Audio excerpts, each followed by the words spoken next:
Hey there, welcome back to the channel. If you're preparing for the IELTS speaking test and want to sound like a Band 9 candidate, you're in the right place. Today I'll be sharing a model answer for a very popular cue card. Describe an article you read about health. So, without further ado, let me start the ball rolling.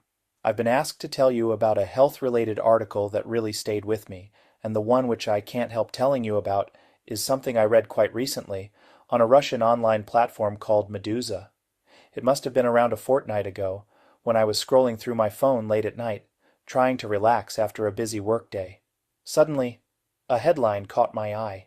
It read, "Mental Burnout in Students, the Silent Epidemic." Little did I know that this article would completely change how I think about health. Hardly had I finished the first few paragraphs when my jaw dropped in amazement. The article took a holistic approach to well-being, focusing not just on physical fitness, but also on mental health and emotional resilience. It described how a sedentary lifestyle, poor dietary habits, and relentless academic pressure are leading to a rise in chronic stress and burnout among young people.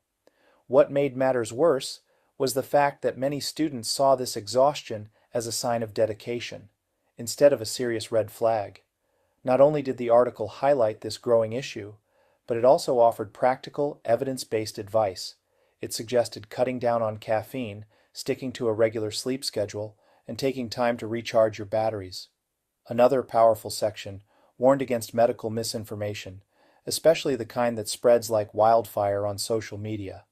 It talked about so-called detox diets and miracle supplements, and stressed the importance of making decisions based on science. It was then that I realized, if I hadn't read that article, I probably would have kept pushing myself too hard without really understanding the risks. Since then, I've started walking more, eating fewer processed foods, and prioritizing sleep. I even downloaded a mindfulness app to help me stay balanced and mentally present. To sum it up, what I learned from this article is something my grandmother used to say: "An ounce of prevention is worth a pound of cure," and I've truly taken that advice to heart. Thanks so much for watching. If you found this video helpful, please give it a thumbs up, subscribe to the channel, and leave a comment with your own ideas or experiences. And one more thing, we've put together a free IELTS speaking ebook, full of Band 9 answers like this one, plus advanced vocabulary, idioms, and examiner-style tips. You can download it. Just check the link in the description below. See you in the next video.